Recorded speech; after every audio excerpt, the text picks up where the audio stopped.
Hello guys, good morning. Volume surface पढ़ रहे हैं हम लोग, ठीक है। सभी फॉर्मूलाज, सभी पैरामीटर, सभी सॉलिड फिगर्स के फॉर्मूलाज हम लोग देख चुके हैं। क्वेश्चंस हम देखते हैं, ठीक है। जो फर्स्ट टॉपिक पर हम लोग क्वेश्चंस देख रहे हैं वो है conversion of solids, conversion of one solid into other solid. इस केस के अंदर वॉल्यूम इक्वल रहता है। शुरू करते हैं। तो क्वेश्चन लिखे हैं मैंने, ठीक है। फर्स्ट क्वेश्चन रीड करते हैं। देखो क्या है फर्स्ट क्वेश्चन, सिंपल क्वेश्चन बिल्कुल। A cylindrical bucket 32 metre high and with base radius 18। Cylindrical bucket है मेरे पास, रेडियस एंड हाइट गिवन है 32 सेंटीमीटर और radius with 18 centimetre. Filled with sand, मिट्टी से भरी हुई है। This bucket is emptied on the ground and a conical heap of sand is formed. आपने बकेट को ग्राउंड पे एम्प्टी कर दिया और आपके पास क्या बन गया है, मिट्टी का कोन बन गया है। The height of conical heap is 24। Conical heap की जो हाइट है वो 24 सेंटीमीटर है। मुझे रेडियस एंड स्लैंट हाइट बतानी है। क्या बतानी है? Radius and slant height. Cone की रेडियस मैंने कैपिटल आर बोल दी। अब सेम फिल थी कंप्लीटली, इसी से आपका कोन बना है। दोनों का वॉल्यूम क्या होगा? इक्वल। तो बड़ा सिंपल सा क्वेश्चन है। वॉल्यूम पाई आर स्क्वायर 18 का square into h is equal to 1/3 pi are square 24। Pi to pi cancel हो जाएगा। 8 4 जा 8, 3 जा और 3 2 3 क्या हो गया? कैंसिल। तो 18 square multiplied by 4 is equal to r square. R square ये इस साइड आके रूट ले लूंगा। आर की वैल्यू आ जाएगी 18 का स्क्वायर से 18 आएगा। Radius of conical heap is 36 आ जाएगी। क्या आ जाएगी? 36 आ जाएगी, ठीक है।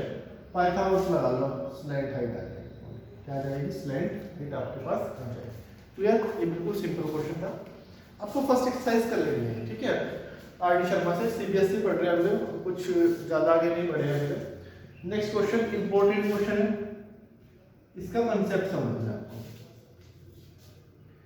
Water in a canal, canal जो आपकी होगी वो क्यूबॉइड होगी। कैनल की लेंथ, ठीक है, इनफाइनाइट होती है, अब नहीं मिली, बट लेंथ तो है, उसकी ब्रेथ है और डेप्थ है, ठीक है बस। तो कैनल आपकी क्यूबॉइड होगी। Water in a canal 1.5 metre wide is flowing with speed of 6 metre depth. बेटा कैनल है ये, आपको कैनल मान लेना। इसके अंदर जो वाटर, कैनल की जो विड्थ है, विड्थ वो है 1.5 मीटर। डेप्थ कितनी है? 6 मीटर डेप्थ। इस फ्लोइंग एट द वाटर की जो स्पीड है 10 किलोमीटर पर आवर। क्यूबॉइड है, ब्रेथ पता है, हाइट पता है, डेप्थ को आप हाइट बोलो। जो लेंथ होगी, स्पीड का मीनिंग क्या है? स्पीड का मीनिंग है बेटा 1 आवर के लेंथ 10 किलोमीटर होगी। बात समझ आई? 10 किलोमीटर पर आवर मीनिंग क्या है? 1 घंटे की अगर मैं बात कर लूँ तो 10 किलोमीटर तक जितना भी वाटर है वो सारा बाहर आएगा या नहीं आएगा? यानी length for 1 hour is equal to 10 kilometre. बस आपको ऐसे कंसिडर करना है। पाइप वाले क्वेश्चन में भी सिलेंड्रिकल पाइप है, तो क्या करेंगे आप लोग? अगर 3 किलोमीटर पर आवर स्पीड दे रखी है तो पाइप की हाइट 1 आवर के लिए 3 किलोमीटर कंसीडर कर लेंगे। क्लियर? अच्छा, अब वो बोल रहा है how much area will it irrigate in 30 minutes. Canal से वाटर जा रहा है और किसी एरिया में जा रहा है, ठीक है, किसी भी एरिया में जा रहा है।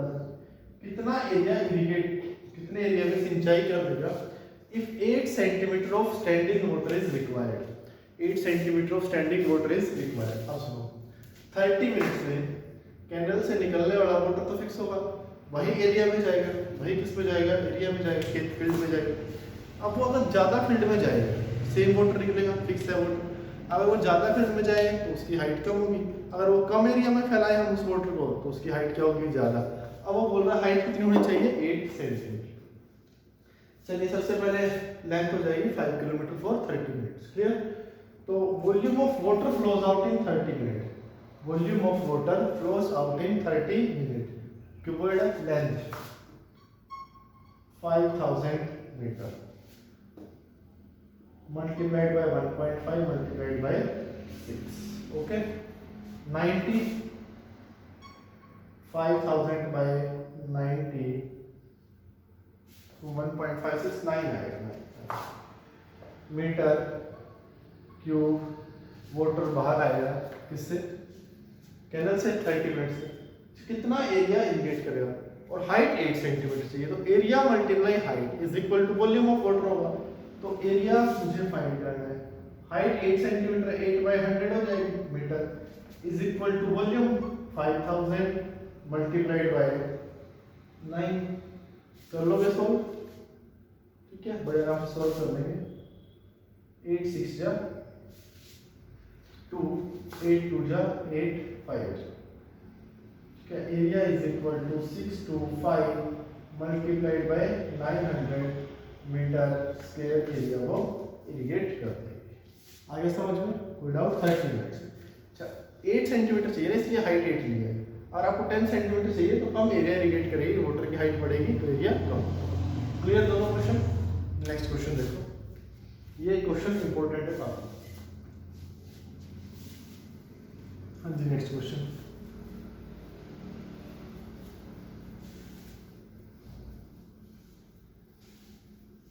नेक्स्ट क्वेश्चन देखो बेटा क्या है। कोनिकल वेसल, कोनिकल वेसल है,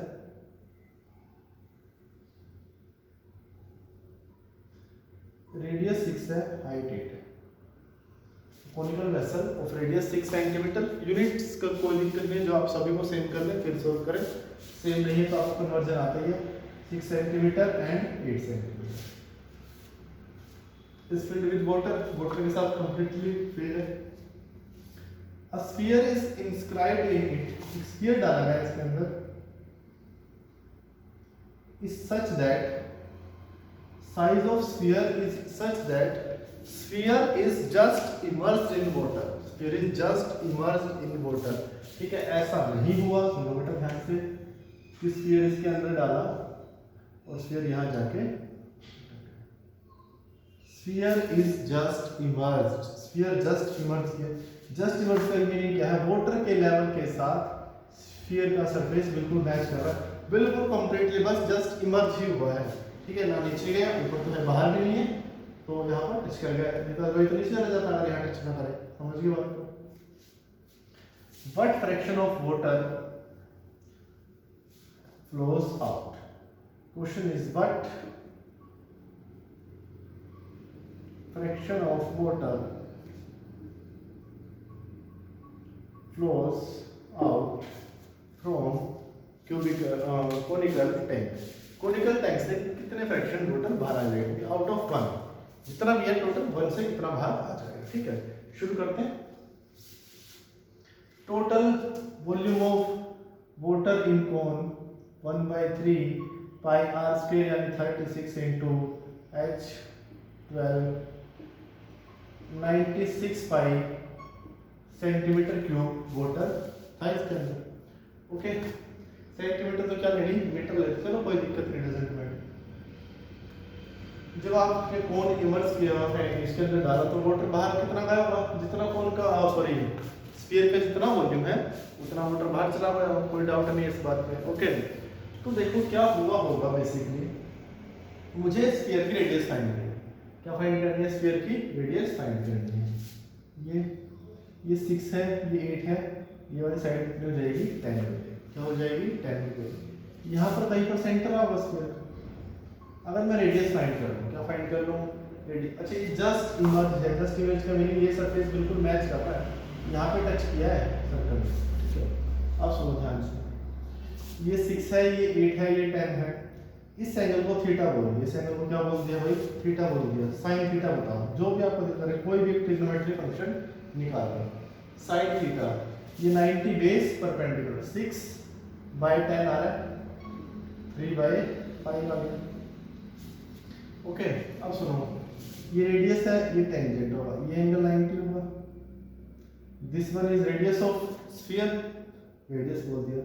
अच्छा बेटा अब सुनो, ये कंप्लीट हाइट 8 थी, यहाँ से यहाँ तक रेडियस होगी, सरफेस मैच किया। अगर रेडियस है तो ये वाली साइड कितनी हो गई है? 8 - r हो गई, 8 8 माइनस आर। अब इस ट्रायंगल में देखो, इस ट्रायंगल राइट एंगल ट्रायंगल है, ये 90 है, ये थीटा, बेस परपेंडिकुलर हाइपो, तो sine theta R divided by 8 minus R होगा। साइन थीटा की वैल्यू कितनी है बड़े वाले ट्रायंगल से, 3/5, तो 3/5 is equal to R upon 8 minus R. कर लो cross multiply, 24 minus 3r is equal to 5r, r की वैल्यू 3r, r की वैल्यू क्या गई है 3। अगर स्फीयर की रेडियस 3 है तो स्फीयर का वॉल्यूम होगा 4/3 पाई r क्यूब, 3 9 जा 36 पाई, 36 पाई। स्फीयर कंप्लीट चला गया वाटर के अंदर तो कितना वाटर बाहर कर देगा, 36 पाई बाहर कर देगा। टोटल था कितना उसके अंदर, 96 पाई का। फ्रैक्शन पूछी है मुझसे, क्या पूछी है फ्रैक्शन। फ्रैक्शन का क्या मीनिंग है बेटा, 96 पाई से कितना बाहर कर देता है, 36 पाई बाहर कर देता है। तो 1 से 96 पाई सेंटीमीटर क्यूब से 1 सेंटीमीटर क्यूब से कितना बाहर करेगा, 36 pi divided by 96 pi, pi to pi cancel हो जाएगा, 12 3 जा 12 8 जा 96, 3/8 आपका आंसर। ठीक है, नोट करो इसको जल्दी से।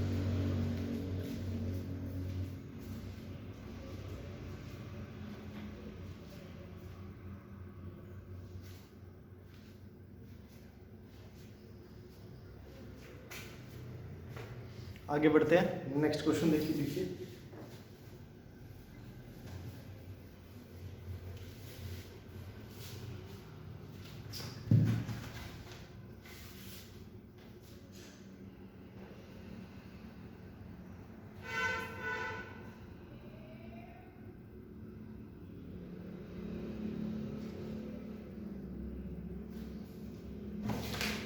नेक्स्ट क्वेश्चन है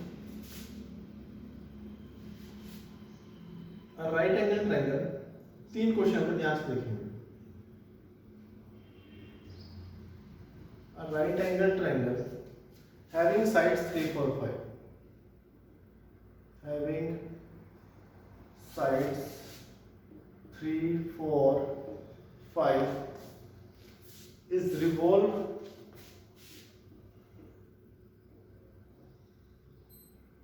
about its sides 1 by 1, about its side 1 by 1। ठीक है, 3 क्वेश्चन मैंने कंबाइन किए, ध्यान से देखना। एक राइट एंगल ट्रायंगल है, उस राइट एंगल ट्रायंगल को अपनी साइड्स के अराउंड 1 by 1 करके रिवॉल्व किया गया है। ठीक है, find the volume of figures so obtained, find the volume of figures so obtained। ठीक है, इधर सुनो ध्यान से, बिल्कुल सिंपल बात करते हैं। ये मेरा राइट एंगल ट्रायंगल है, ए बी सी, ये एंगल 90। ध्यान से देखना, इंपॉर्टेंट क्वेश्चन है, 3 क्वेश्चन है आपके ऊपर अलग अलग दिए हुए। ओके, क्या करना है, वो बोल रहा है चलो ये साइड 3 बोल दी मैंने, ये साइड 4 बोल दी, और हाइपो 5 होगा। हाइपो क्या होगा 5। आपको पता है बेस और परपेंडिकुलर में ज्यादा डिफरेंस नहीं होता जब तक एंगल की बात ना हो। अब बोल रहा है मैंने इस ट्रायंगल को AB को फिक्स कर दिया, AB को क्या कर दिया फिक्स, ऐसे किया, और यहाँ से उठाया ऐसे घुमा दिया, ऐसे घुमाया, तो बेटा आपके पास कोण बनेगा। क्या बनेगा, कोण। तो इधर ये मेरे पास ट्रायंगल है, ए बी सी, ये 3 है, ये 4 है एंड 5 है। आपने ए बी के अलोंग घुमाया, मैंने इस ट्रायंगल को ऐसे घुमा दिया, ऐसे इसके ए बी को फिक्स रखा, ऐसे घुमा दिया। तो ऐसे जब घुमाऊंगा 3D में, ठीक है, तो मेरे पास एक कोण बनेगा, कोण। आगे देखो ना, इस तरह से पलटो तो ये 3 आएगी, इसका से घुमाओगे ये कितनी आएगी 5, ये 90 फिक्स ही रहेगा। तो कैसी फिगर बन जाएगी आपके पास, कोण बन जाएगी। जब 4 साइड लगाओगे कोण, मुझे उसका वॉल्यूम बताना है। क्या बताना है मुझे, इसका वॉल्यूम बताना है। क्या होगा वॉल्यूम, रेडियस कितनी है 3 और हाइट कितनी है 4। क्या आप लोग कोण का वॉल्यूम बता सकते हैं, कोई दिक्कत नहीं है। अब सेम तरीके से ये ट्रायंगल थी मेरे पास 3 4 5 ए बी सी, BC के अलोंग रिवॉल्व किया है, BC को फिक्स रखा, ऐसे घुमा दिया। जब तो ऐसे घुमाऊंगा जब मैं, तो ये 4 आएगी, ये 5, कोण बन जाएगा। रेडियस कितनी होगी इस बार 4, और हाइट कितनी होगी कोण की 3। ठीक है, वॉल्यूम आ जाएगा। क्या आ जाएगा? वॉल्यूम आ जाएगा। यहाँ तक समझ आएगा, इसमें कोई बड़ी बात नहीं है। आगे सुनो, जब आप राइट एंगल ट्रायंगल को हाइपो के अलोंग रिवॉल्व करेंगे, सुनना ध्यान से, तो क्या बनेगा? जब आप राइट एंगल ट्रायंगल को हाइपो के अलोंग रिवॉल्व करेंगे, ये मेरी राइट एंगल ट्रायंगल है, थर्ड पार्ट,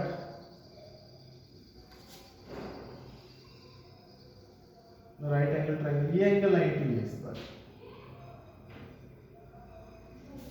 ओके, ये ए पॉइंट बोल दिया, ये बी बोल दिया, ये सी बोल। बट इसमें तो बेस और परपेंडिकुलर में अलोंग रिवॉल्व किया था, बड़ी सिंपल कोण बनता है, वॉल्यूम फाइंड हो जाता है, रेडियस और हाइट पता चल जाती है। यहाँ पर क्या होगा, हाइपो के अलोंग रिवॉल्व करूंगा, ऐसे हाइपो को फिक्स रखूंगा, ऐसे घुमाऊंगा, तो ये साइड यहाँ पर ऐसे 3 आएगी, दिखाने के लिए 2D में। वैसे तो कोण बढ़ेगा 3 डायमेंशन में, ऐसे घूमेगा ना जो पूरा फिगर बनेगा, ये 4। इस बार बेटा डबल कोण बनेगा, ये हमेशा आप लोग याद रखें। क्या बनेगा आपके पास? डबल कोण बनेगा। जब आप राइट एंगल ट्रायंगल को हाइपो के अलोंग रिवॉल्व करेंगे, हाइपो के अलोंग क्या करेंगे? रिवॉल्व करेंगे, तो आपके पास कोण नहीं डबल कोण बनेगा। ये आपको बड़ी अंडरस्टैंडिंग होनी चाहिए। तो सुनो, मेरे पास एक फिक्स लाइन है, दूसरी मूविंग लाइन है। अगर मैं इस मूविंग लाइन को फिक्स लाइन के अलोंग रोटेट करवाता हूँ, डिस्टेंस कांस्टेंट रख के, डिस्टेंस क्या रख के? कांस्टेंट रख के, तो मेरे पास सिलेंडर बन जाएगा। क्या बन जाएगा? सिलेंडर। उस सिलेंडर की रेडियस क्या होगी? जितनी डिस्टेंस है दोनों के बीच, और हाइट क्या होगी? ये हाइट हो जाएगी। ऐसे थोड़ा आइडिया लगाना। तो आप राइट एंगल ट्रायंगल को घुमा के देखो, एक पेज कट करके घुमा के देखो, ये बनेगा कोण, और हाइपोथैलेमस घुमाओगे तो डबल कोण बनेगा। डबल कोण कैसा बनेगा? इसको मिला लो, इसको डी बोल दिया। एक तो ये बनेगा ए बी डी, ये नहीं बनेगा 3 4, तो कभी कोण बन नहीं सकता, साइन हाइट इक्वल नहीं है। ये बनेगा ए बी, और एक ये बनेगा। आगे आ सर। अच्छा, अब ना तो मुझे तो 3 3 डायगोनल कौन सा बाइसेक्ट होगा? एडी बाइसेक्ट होगा। एडी क्या होगा? बाइसेक्ट। तो ये तो 90 होता है काइट फिगर की वजह से, मतलब 2D में आप सोचे तो m आ जाएगा। मुझे am निकालना है, radius of both cone, radius of both cone, मुझे रेडियस निकालनी है कोन की, और क्या निकालना है? फर्स्ट कोन की हाइट और सेकंड कोन, दोनों की कंप्लीट हाइट 5 है। दोनों की कंप्लीट हाइट क्या है? 5 है। तो ये जी इसको भी लिख लेते हैं, x बोल दिया इस पॉइंट को, bx को a बोल दिया। क्या बोल दिया? a। तो ये कितनी हो जाएगी? 5mc 5 माइनस a हो जाएगी। ओके, इसको b बोल दिया, यहाँ से यहाँ तक क्या है? b, तो ये भी कितनी होगी? b हो जाएगी। अगली बात समझ में। अब क्या करना है आपको? 2 राइट एंगल दिखाई देंगे, bxa लगाओ, a square plus b square is equal to 9। फिर ये axc में क्या होगा? b square plus 5 minus a का whole square is equal to 16, b square plus 25 plus a square minus 10a is equal to 16, a square plus b square 9, यहाँ से value रख देता हूँ, 25 9 34 minus 10a is equal to 16, minus 10a, 16 minus 34 minus 14, और a is equal to 1.4। a की value कितनी आ गई है? 1.4 आ गई। कोई दिक्कत नहीं, ज़्यादा काम नहीं होगी। a की वैल्यू 1.4, 14/10 लिख लो, या a की वैल्यू लिख लो 7/5। a की वैल्यू क्या आ गई है? 7/5। ये 1.4 आ गई है, ये कितनी आ गई? 3.6 आ गई, 3/6 आ गई। दोनों ट्रायंगल्स की हाइट तो चली, सॉरी कोण की 1.4, और इसकी कितनी है? 3.6। पाइथागोरस लगाओ, b square plus 49/25 is equal to 9, b square is equal to 9 minus 49/25, 2 to 5 minus 49, 2 to 5 minus 49, I think 176, देख लेंगे आप लोग, इतना ही आएगा 176/25। हाँ जी बेटा, इसकी वैल्यू आ जाएगी आपके यहाँ से, बी की वैल्यू आ जाएगी। बी की वैल्यू आने के बाद ठीक है, फिर आपको दोनों कोण की रेडियस भी बताऊंगी और हाइट भी बताऊंगी। 3 क्वेश्चन है। फर्स्ट, इसी तो सिंपल है ये क्वेश्चन, किसी भी राइट एंगल ट्रायंगल को अगर आप हाइपो के अलोंग रिवॉल्व करवाओगे तो आपके पास कोण नहीं डबल कोण जनरेट होगा, ठीक है। और डबल कोण जनरेट होने के बाद इसको आपने ए बोल दिया, ये 5 माइनस ए हो गया, ये बी होगा तो ये भी बी हो जाएगा। ए और बी फाइंड कर लो, रेडियस और हाइट पता चल जाएगी। दोनों कोन्स के अलग अलग वॉल्यूम निकालो, दोनों को ऐड कर दो, कंप्लीट कोन का वॉल्यूम आ जाएगा। ओके। अच्छा, अगर आपसे फिगर का सरफेस एरिया पूछ ले, फिगर का क्या पूछ ले, सरफेस एरिया, तो बहुत आसान है, इस कोन का कर्व सरफेस और इस कोन का कर्व सरफेस आप लोग फाइंड कर दे, क्वेश्चन खत्म हो जाए। ओके, आगे बढ़ते हैं। नेक्स्ट देखो, नोट करो इसको।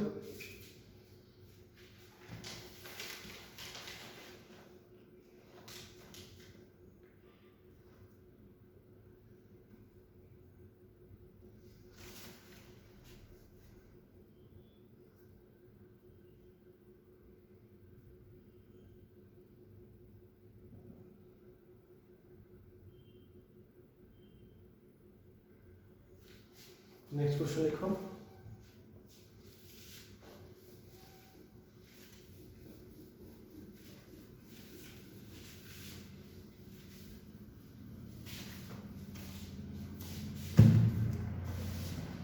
नेक्स्ट क्वेश्चन क्या बोल रहा है देखो,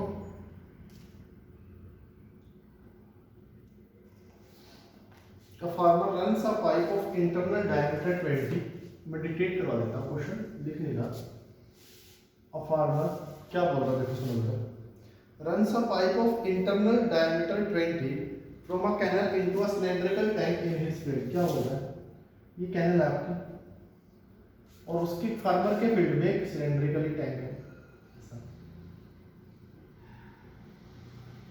फार्मर क्या करता है, कैनल से एक सिलेंड्रिकल पाइप लगा देता है अपने टैंक में, ठीक है, कैनल से पानी चुराने के लिए ऐसे लगा दिया उसने। क्या बोल रहा है, इंटरनल डायमीटर 20, पाइप का डायमीटर 20 है तो रेडियस हो जाएगा 10 सेंटीमीटर। ओके, गिवन है मुझे विच इज 10 जो cylindrical tank is filled which is 10 metre in diameter, radius हो जाएगी इसकी 5 metre and 2 metre deep. Tank की डेप्थ कितनी है, 2 metre. If water flows through the pipe of 3 kilometre per hour, water की स्पीड क्या है, 3 kilometre per hour water flow कर रहा है स्पीड से। How much time will the tank be fill, आपको कहना टैंक को फिल होने में कितना टाइम लगेगा, ठीक है। क्वेश्चन एक बार और रिपीट कर देता हूँ, ठीक है। कैनल यहाँ से पानी के लिए उसके फील्ड में स्टोरेज टैंक है, सिलेंड्रिकल है, डायमेंशन गिवन है, पाइप लगा देता है, रेडियस है उसकी 10 सेंटीमीटर, वाटर की स्पीड कितनी आ रही है 3 किलोमीटर पर आवर, ये टैंक फिल होने में कितना टाइम लगेगा। सब कुछ मीटर में सेंटीमीटर में कर लेते हैं, जैसे भी आपको दिख रहा है मीटर में ही कर सकते हैं। चलिए मीटर में ही कर लेंगे, कुछ करते हैं। अब सुनो, volume of water required to fill the tank, tank को फिल करने के लिए कितना वाटर चाहिए, pi are square 25 into H, 55 metre cube water required है। कैलकुलेशन नहीं करता मैं कहीं पर, जरूरत भी नहीं है, बाद में देखेंगे। इतना वाटर चाहिए। अच्छा, अब जो पाइप है उसकी जो रेडियस है वो तो है 10 सेंटीमीटर यानी 1/10 मीटर, और जो लेंथ है या उसकी जो हाइट है, ठीक है, जो हाइट है वो क्या है, 1 आवर के लिए 3 किलोमीटर है, 1 आवर के लिए क्या है 3 किलोमीटर, तो लिखो 3000 मीटर हो जाए, 3000 मीटर। तो अगर आप वॉल्यूम निकालोगे ना, volume of water flows out in 1 hour आएगा, volume of water flows out in 1 hour कितना आएगा सिलेंड्रिकल है पाई आर स्क्वायर यानी 1/10 का होल स्क्वायर इनटू एच 3000 100 से 130 pi metre cube 30 pi metre cube. Water तो 1 आवर में ही बाहर 1 घंटे में हो जाएगा एकदम। भरना कितना है 50 पाई तो कर लो बस 30 pi metre cube in 1 hour 1 pi metre cube 1 metre cube 1/30 pi hour और 50 पाई देना 1/30 pi multiplied by 50 pi pi to pi cancel हो गया 5/3 आवर आ गया। क्या है 5/3 आवर्स 60 से मल्टीप्लाई कर दो 100 minutes is your answer 100 minutes आपका आंसर है। ये आप लोग ऐसा भी लिख सकते हो 1 आवर 50 मिनट। आया समझ में ये सभी को? ठीक है, नोट करो इसको।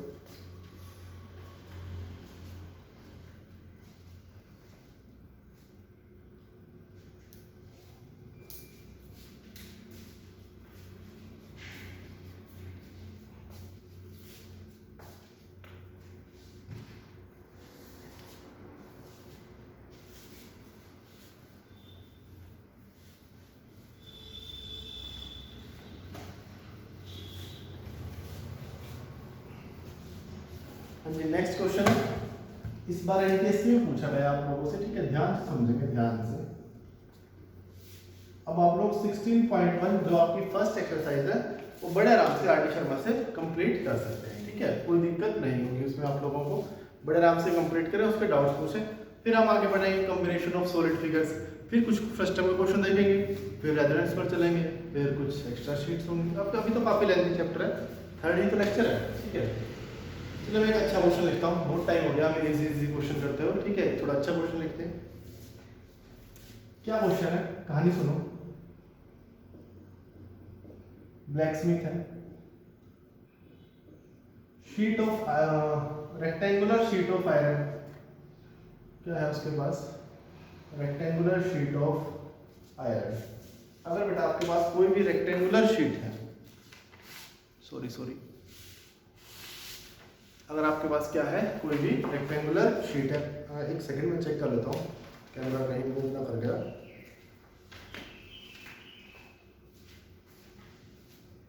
ओके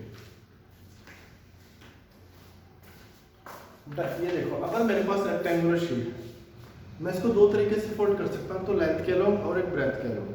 अगर मैं रेक्टेंगुलर शीट को लेंथ के अलोंग फोल्ड करता हूँ तो मेरे पास सिलेंडर बनेगा, उसकी height is equal to length होगी, और सिलेंडर की रेडियस ये जो 2 पाई आर है इज इक्वल टू ब्रेथ होगी, इज इक्वल टू ब्रेथ होगी। अगली बात सुन, अगर मैं ब्रेथ के अलोंग फोल्ड करता हूँ, ये बात तो बड़ी सिंपल है, सब बच्चों को पता होगी, नो डाउट। अगर मैं किसके अलोंग फोल्ड करता हूँ, ब्रेथ के अलोंग फोल्ड करता हूँ, तो जो मेरी ब्रेथ है वो हाइट बनेगी, और जो लेंथ थी वो 2 पाई आर का काम करेगी। बड़ी सिंपल सी बात है। अच्छा, अब उसने क्या बोला, यहाँ पर हमने ऐसा कुछ नहीं किया, बनाया कि सिलेंडर है, रेक्टेंगुलर शीट है उसके पास कोई, उसने उससे एक सिलेंडर बनाना है, क्लोज्ड सिलेंडर भी कहते हैं उसको। कैसा सिलेंडर बनाना है बेटा, क्लोज्ड सिलेंडर उसको बनाना है, ठीक है। फिर ऊपर भी सर्कल होगा, ऊपर से भी क्लोज होगा, नीचे से भी क्या होगा, क्लोज, ठीक है। If the wastage is minimum, if the wastage is minimum, और वो कोशिश करेगा, करेगा क्या, उसने कोशिश की है और फिर ऐसा किया है कि वेस्टेज मिनिमम हो। वेस्टेज क्या हो, मिनिमम का मीनिंग है वेस्टेज तो होगी, और उसने फोल्ड थोड़ा सर्कल कट करेगा, क्या कट करेगा, मान लो यहाँ से उसने एक सर्कल कट करेगा ऊपर कवर करने के लिए, तो ये जो पोर्शन है ये तो किसी काम नहीं आएगा ना, वेस्ट चला जाएगा। उसने वेस्टेज को मिनिमम कर दिया, उसने वेस्टेज को क्या कर दिया है, मिनिमम कर दिया। Then find the ratio of area of wastage to area of utilized sheet, area of utilized sheet। ये क्वेश्चन पूछा हुआ है बेटा, NTSC स्टेज 1 2019। क्या क्वेश्चन में कुछ डायमेंशन गिवन नहीं है, एक रेक्टेंगुलर शीट है, साफ क्लोज्ड सिलेंडर बनाना है। अगर ऊपर बनाना तो हम बड़े आराम से बना लेते, कोई दिक्कत नहीं थी, कुछ वेस्ट भी नहीं होता। सर्कल कट होंगे दो, ये बात समझ आ गई। ये वेस्टेज मिनिमम है, then find ratio of area of wastage to area of utilised sheet. ठीक है,